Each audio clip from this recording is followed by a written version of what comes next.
Hello friends, this is Jyoti Verma. Today I am going to start with knowledge and curriculum.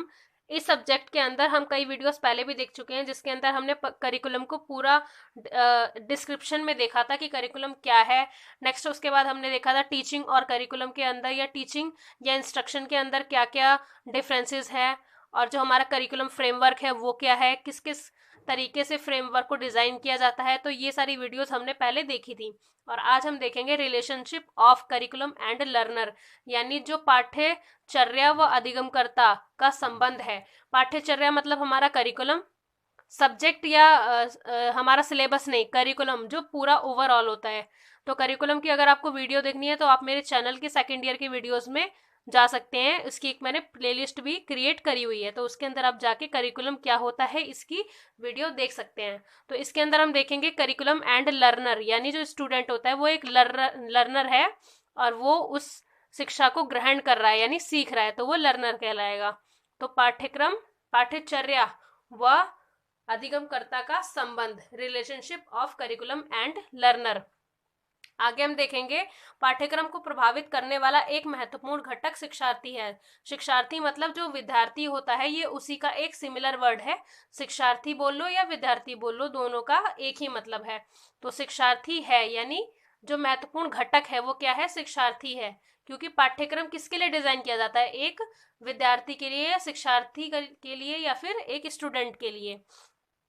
पाठ्यक्रम के उद्देश्य उसकी अंतर्वस्तु, अधिगमानुभावों मतलब अधिगम के अनुभवों का चयन, मूल्यांकन प्रक्रिया आदि के संबंध में निर्णय लेते समय उस छात्र जनसंख्या को भी दृष्टि में रखना आवश्यक है जिसके लिए पाठ्यक्रम का आयोजन किया गया है। तो इसके अंदर क्या बोलना चाह रहा है, इसका मतलब ये है कि जिसके लिए हमने पाठ्यक्रम को डिजाइन किया है, यानी जो हमारा स्टूडेंट है या छात्र है या शिक्षार्थी है या विद्यार्थी है, आप जो भी कह लीजिए, इसके अंदर क्या रोल है इसका। क्योंकि ये जो पाठ्यक्रम है ये शिक्षार्थियों के लिए ही बनाया गया है, उन्हीं की शिक्षा को देखकर बनाया गया है कि उनको किस प्रकार डायरेक्ट एजुकेशन दी जाए, उसके लिए ही हमारा करिकुलम डिजाइन किया जाता है। तो इन दोनों का रिलेशन आपको समझ में आया होगा कि करिकुलम क्यों बनाया जाता है, लर्नर के लिए, और लर्नर क्यों स्कूल जाते हैं या क्यों शिक्षा ग्रहण करते हैं, वो एक करिकुलम को फॉलो करके अपनी शिक्षा को ग्रहण करते हैं।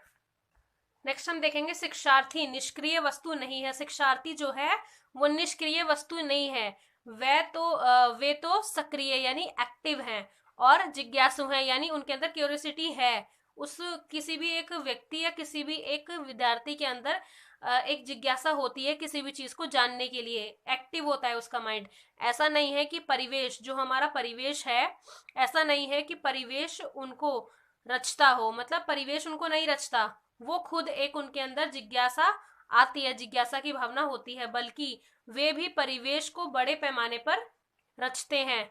ये शिक्षार्थी विद्यालय में खाली दिमाग लेकर नहीं आते। जो शिक्षार्थी होते हैं या जो विद्यार्थी होते हैं वो खाली दिमाग लेकर नहीं आते, उनके अंदर जिज्ञासा भरी होती है, और जो उनकी प्रीवियस नॉलेज होती है, मतलब उनका जो पहले का ज्ञान होता है, उस ज्ञान से रिलेट करके हम आगे का ज्ञान उन्हें प्रदान करते हैं। यानी जो टीचर्स होते हैं वो बच्चों की बेसिक नॉलेज को देखते हैं पहले कि इसके अंदर पूर्व ज्ञान क्या है, पहले का जो ज्ञान है, बेसिक नॉलेज क्या है उसकी, जो उसने पहले से हासिल कर रखी है।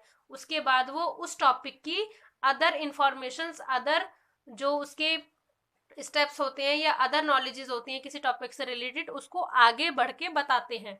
नेक्स्ट है, ये शिक्षार्थी विद्यालय में खाली दिमाग लेकर नहीं आते, बल्कि उनके मन में कुछ पूर्व विचार विद्यमान होते हैं, पहले से उनके माइंड में कुछ ना कुछ विचार होते हैं, तभी वो आगे किसी सब्जेक्ट को पढ़ पाते हैं। उस सब्जेक्ट से रिलेटेड या उसके टॉपिक से रिलेटेड कुछ ना कुछ नॉलेज तो होगी उसके पास, थोड़ा बहुत ज्ञान तो उसने अपने समाज में रह के या अपने परिवेश से कुछ तो सीखा होगा।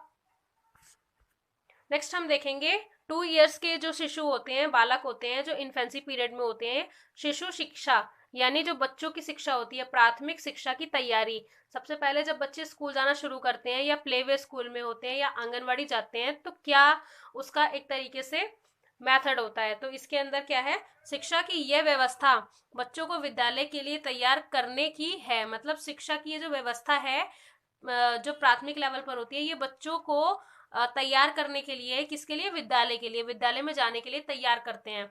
और इसलिए शिशु आंगनवाड़ियों के जरिए शिक्षा व पूर्व प्राथमिक शिक्षा को लेते हैं, यानी स्टार्टिंग में जैसे A to Z हो गया, या फिर बेसिक शिक्षा का जो हमें अल्फाबेट सिखाए जाते हैं बच्चों को स्टार्टिंग में, या प्लेवे में, प्लेवे मेथड भी होता है, प्लेवे स्कूल्स में अगर भेजते हैं तो वहां पर भी बच्चों को एक स्टूडेंट्स के साथ अपने पेरेंट्स को छोड़ के रहने का एक जो वो होता है एक्सपीरियंस, वो मिलता है।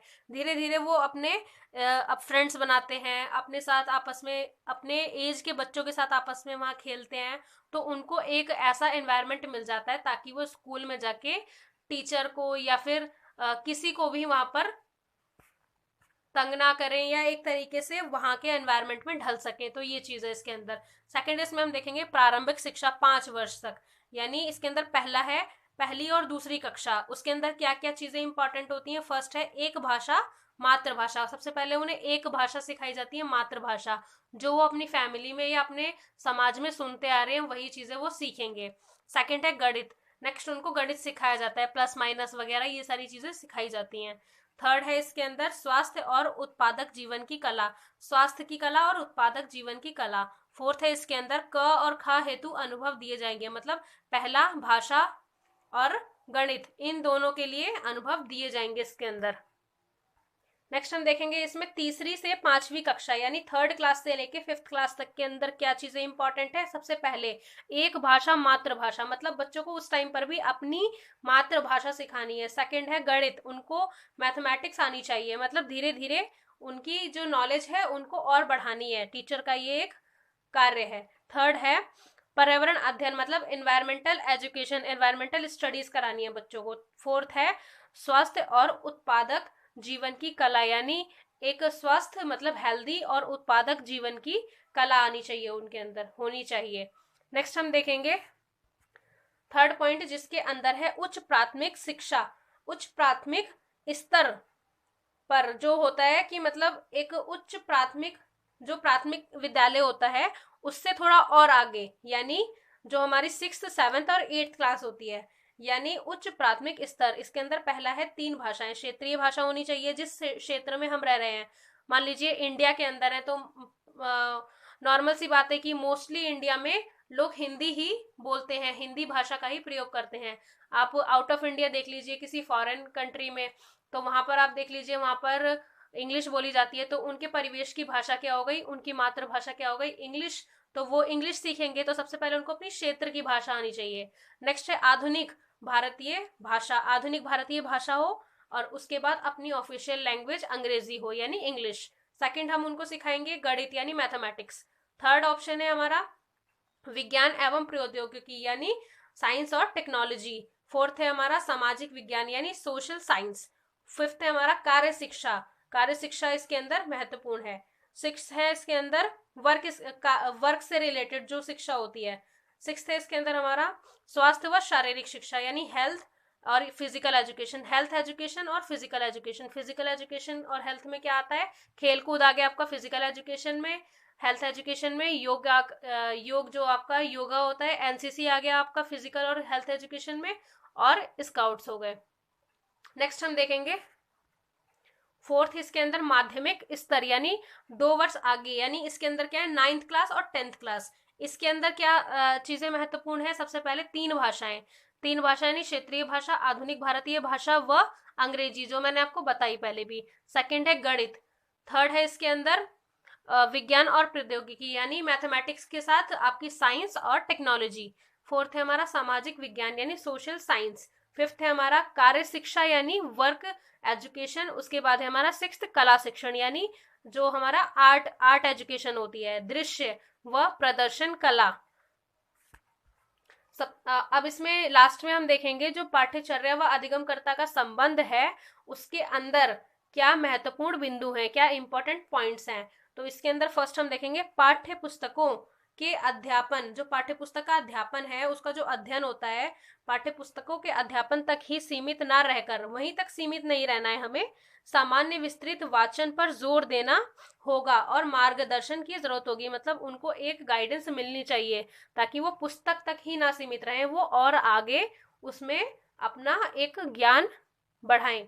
नेक्स्ट है भाषा शिक्षण के सभी कार्यक्रमों में शैक्षिक उद्देश्यों की दृष्टि से कार्यस्थल और समाज में मौखिक और लिखित, मतलब ओरल और रिटन दोनों, मौखिक और लिखित भाषा प्रयोग की योग्यता के विकास पर बल देना चाहिए। मतलब इसके अंदर क्या कह रहा है, भाषा शिक्षण के साथ क्या करना चाहिए उनको, शैक्षिक उद्देश्य क्या होने चाहिए, एजुकेशन का जो ऑब्जेक्टिव है वो क्या होना चाहिए, उनको क्या करना है कि कार्यस्थल और समाज में, मतलब जो हमारा कार्यस्थल है और हमारी सोसाइटी है उसके अंदर मौखिक यानी ओरल, वर्बल या फिर लिखित यानी रिटन लैंग्वेज भाषा प्रयोग की योग्यता में विकास पर बल देना चाहिए। उसको प्रयोग करना और अच्छी तरीके से आना चाहिए, उसमें और इंक्रीज होना चाहिए। सो फ्रेंड्स, आज हमने देखा पाठ्यचर्या और अधिगमकर्ता का संबंध यानी relationship of curriculum and learner, जिसके अंदर हमने एज वाइज देखा और क्लास वाइज देखा कि किस एज के बच्चे किस क्लास में क्या चीजें पढ़ेंगे, किस टाइप के सब्जेक्ट्स पढ़ेंगे, किस तरीके की नॉलेज हासिल करेंगे। Thank you so much friends for watching this video. मेरे चैनल को लाइक करें, सब्सक्राइब करें, कमेंट करें एंड शेयर करें, and please share this video in your educational group. और अगर आपको इस टॉपिक से या किसी अदर टॉपिक से रिलेटेड आपको कोई भी क्वेरी है या कोई भी क्वेश्चन है तो आप कमेंट सेक्शन में कमेंट कर सकते हैं। Thank you so much.